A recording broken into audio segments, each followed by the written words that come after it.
Hello and welcome to the Liberia TV network. Today we are yet at the Ministry of Information, Culture and Tourism, where the regular press briefing is ongoing. Today we have the CSA Director here, which is the Civil Service Agency, and you also have the Disaster Management Director here. They will be addressing the press on very national issues. I'm Princess Katie Kobo coming to here live at the Ministry of Information. Thank the management and staff of Equatorial Latitude Broadcasting Corporation, headed by its Director General Honorable Eugene Lamy Fagon. I'd like to inform you that KMTV, Talk TV, Voice of Jide 88.5 Grand Jide, Smart FM 98.6, Flash FM 102.2, Talk FM 105.3, Voice of Radio, Hope in People, Solitary District, Jerolinmek County. They are all carrying this press briefing live. I'd like to invite the Chief Administrator of the Ministry of Information, the Chief Spokesperson of the Government of Liberia, Honorable Jerolinmek M, Piah, who will make his introductory comments, after which he will officially introduce to you our guests. Mr. Piah.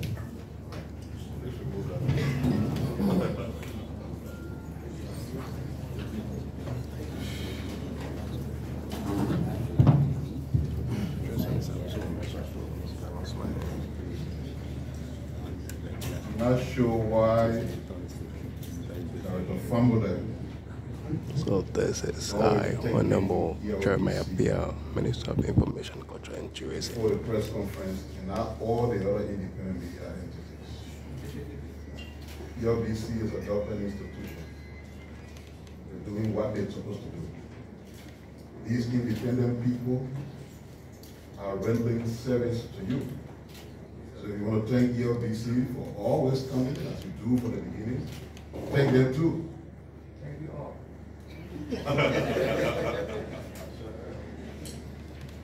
So it's good to be here again. And for me personally, as the Minister of Information, it is pleasing to note that we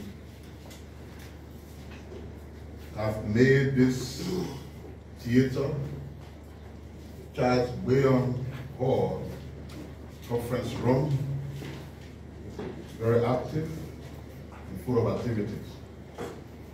And I want to really appreciate all of you members of the press that are coming most times, 3 times a week now, to cover the activities of the government here at the Ministry of Information. As you all may be aware, there was this mudslide in Riverside. The National Disaster Relief Agency, headed by my dear friend, they've been very engaged, the armed forces of Liberia, different actors, been engaged. But then yesterday we decided to take the situation there to a higher level when the Vice President led a government delegation to visit the scene of the mudslide. Of course, you are joined by most of the actors, including the Executive Director. They met with families of those who lost their lives, met with some of the victims that are still alive, identify with them, pray with them, give them relief. And we thought it was the right thing to do. When our citizens are caught in those kinds of situations, yes, others can go there. But when you see representation at the highest level, by the President, the Vice President, all of that, it really, really shows that the government is concerned. And we were glad that our Vice President, our able Vice President, was able to take charge and take an entire delegation there. National Security Advisor Samuel Kofi Woods was part of the delegation. And we can say that the people were happy to have received them. The head of the National Disaster Relief Agency will be speaking here today. I'm sure he will give much more details as to what happened there. Recently we found out that there were people in our country who were doing sand money and something they call black sand. Citizen journalism is good.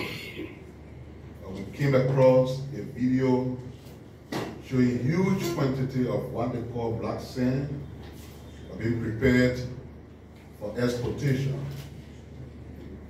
That action caught the attention of the cabinet, and at yesterday's cabinet meeting, the decision was taken that the Ministry of Mines and Energy, Lands is on the way to spearhead an investigation into what is happening. But meanwhile, before that investigation can go on, they're going to ensure that that mining of black sand is stopped. Any exportation of the black sand will also be stopped. So we want to appreciate the citizen journalists who did this beautiful video showing exactly the extent to which that situation was taking place. That made the government to be aware, and the government has moved very quickly to act in ensuring the protection of our landscape.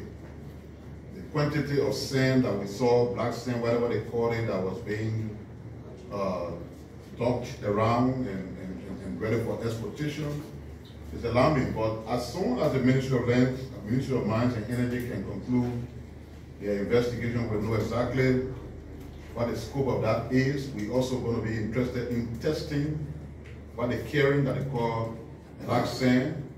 We've done some research on it and found out that black sand can be used to do a number of things. And as far as we know, there's no concession anywhere to any group of people to be doing the mining of black sand in our country.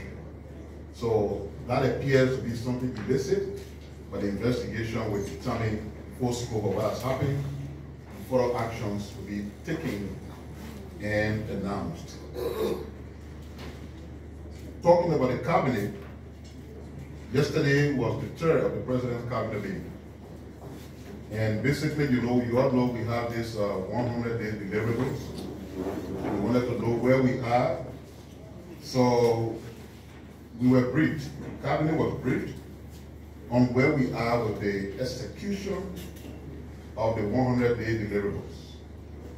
And I can say with all certainty, even in the absence of budgetary allocation, because the national budget is not yet passed, what we listened to yesterday as a briefing is very impressive. But at the end of the entire process, we know exactly what was achieved. And one of the things the Ministry of Information will do at the end of the process, we're going to be launching the maiden edition of what will be a quarterly magazine that will be published by the Ministry of Information.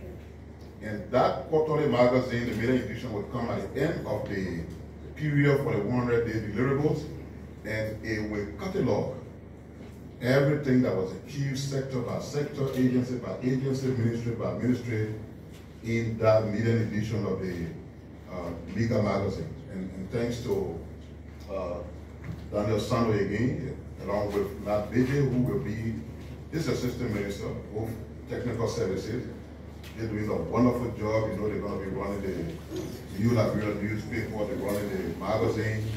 We intend to bring the CPR back, the Central Printing Incorporated, that will print all government documentation that also come on their department. So they do a great job from the very beginning without any resource allocation, and I want to again publicly say I'm very pleased with the team. Yesterday, the rest of my people went for their confirmation hearing. I'm hoping that today in plenary they will be confirmed so that we'll have a full team that starts to do government's job. Also at that press conference yesterday, we had the opportunity to see the budget in a deeper way. When the national budget is submitted, it's just that holistic, huge structure. But yesterday, the budget minister was able to brief us, break down everything sector by sector, where the money going, what should be done here, and the entire cabinet now has an appreciation of what they submitted. But as we know, the budget is not a budget until it comes from the national legislature. Of course, clearly we know that at the end, some of the figures will change because ministries and agencies are concerned about the size of their envelope. Ministry of Information, for example, I said here the other day that we have projected 2.8 million. 2.1 of that is on personnel costs, and I will keep saying this. I don't believe the ministry has a workforce that takes 2.1 million in 12 months. I don't believe that. And that's why we've embraced the action of the CSA to do this holistic personnel audit of all 103 government spending entities, and that will give us a clear picture as to what the personnel realities are. Of course, he's here today to give you additional news. He's making a lot of news because he inherited a very rotten system, very rotten civil service. The civil service agency originally charged with the responsibility to handle government employment, especially for those who are civil servants, was stopped from doing their job in the last 6 years. There was clear usurpation, and somebody somewhere was doing their job, placing people on payroll without processing personnel action notices, and all of that led us to here. You saw at the mansion the other day, some 700 persons who are supposed to be what they call people on the supplementary payroll, protesting, really a breach of the sanctity of the executive mansion. But we are hoping and we cooperate with the CSA so that they lay all of these things to rest. At the cabinet also, we were able to get briefing on the president's legislative agenda. I'm particularly interested in one, that is the establishment of the National Tourism Authority. The legal advisor to the president indicated clearly at the cabinet yesterday that in the next couple of weeks, not talking months, we're going to have a draft ready for that bill establishing the National Tourism Authority. This is something we eagerly look forward to because I think to a greater extent, culture, tourism, and all of that, they appear to be buried here. This place is the communication ministry. So once we have them in an environment where they have autonomy, we have a different procedure of recruiting the people who will go there, not just presidential appointment ordinarily, through serious vetting processes that we recruit the appropriate professional people, then we can be assured that tourism will boom once again in our country. To close, there is an idea that we were touring with in the cabinet yesterday. It's very important. Those of you who are journalists, who travel everywhere, you know that the country as old as ours, there are places you go and you see school buildings, classrooms, and students are sitting on the floor. So we're thinking about policy, we're still having discussion around it, but it will be called the one child, one chair policy. What that policy will seek to do is that everywhere you have a school building where students are, nobody will sit on a piece of block, nobody will sit on the floor. Every child who enters a classroom will have a chair to sit on. Very decent policy, the details are being worked out, but it's important to get through it up because that is a huge problem here with students in different places, even the places you call classrooms in some places. It's so wanting. The Minister of Education was able to start a tour. She was in the Southeast. She's prepared to come here at Mika to give you a clear picture of what she was able to see on that tour. And she